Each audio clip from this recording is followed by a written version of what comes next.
So the Ludwig drums of note started in the 20s when they made the metal drums. These are the first 5 finishes they had in the 30s. Turquoise, marble, lavender, sea green, streaked opal, for some reason they call it that. The famous peacock colors, the greens, the black beauties. Early 30s WFLs here, the Chief's first couple kits when he left Con and started his own company. The famous top hat, where every drummer has 2 right hands and no left hands. Strange days back then.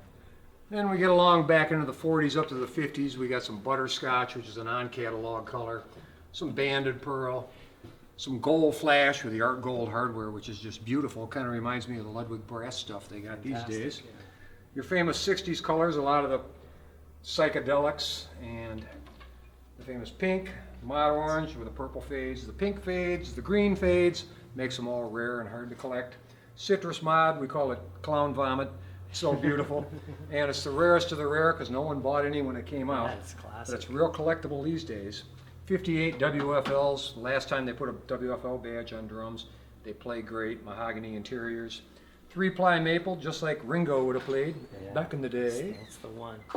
Galaxy, the rare red diamond. It's not even in another color on-cataloged. Wow. And we get into jazz fests in the middle shelf, and there's like one of every one all the way from, they tried to make a Masonite drum in the 50s and it didn't work too good, to Anniversary Sparkle, till this was the first jazz fest. Before that they were called Barrett Deems models. Then there's one in every finish all the way down.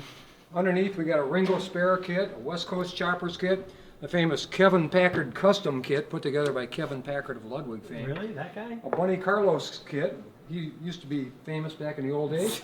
Tinted windows, my favorite band. I love that. Zebra up on top. Salesman, we call it the Black I Keys love kit the now, the Salesman sample kit. Voila. They don't look much better than that. That's a beautiful thing. We got a prototype maple fade here before Ludwig made bird's eye maple kits, which they now offer. But when they made this one, it was the first one.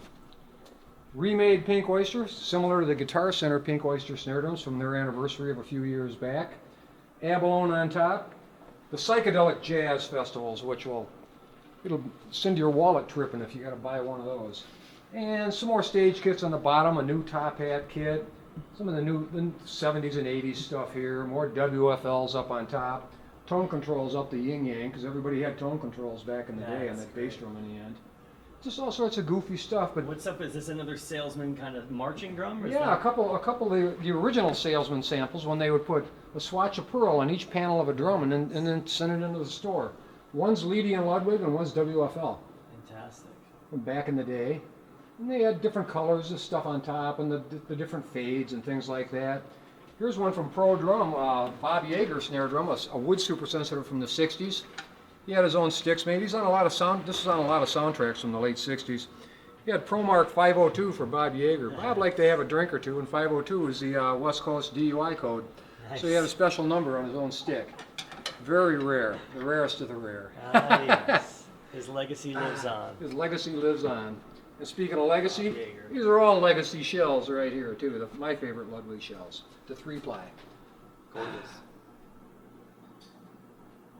Jason, this is Wallow prototypes up here. It's all the stuff when Ludwig makes a new drum, they make one first and show it to the brass. The big guys upstairs, they do some fiddleback, some quilted maple, some aged bird's eye maple, the original prototype for the hammered brass, which is now in production. Some zebra wood, some carved wood, which is really odd. Yeah, never seen anything like that. Regular bird's eye, a baked shell here, some sort of superphonic idea someone had. And a 15-ply Bobinga just from this year, a prototype from the Chicago show. And on top, a couple more weird-looking colors up there, the pink bubblegum sparkle, a little gold bit in it, and the black and yellow with the anniversary badge. It looks like a NASCAR drum or something. I don't know where it came from, but Ludwig makes prototypes, and if they don't pass muster, they bring them to the show, and they sell them to people at the show for cost. So it's a good deal to get a one-off drum if you're a drum collector. You know, go to one of the drum shows and look for the Ludwig table. Great. And when they ask for more cowbell, you got it. And more cowbell? We have a little bit.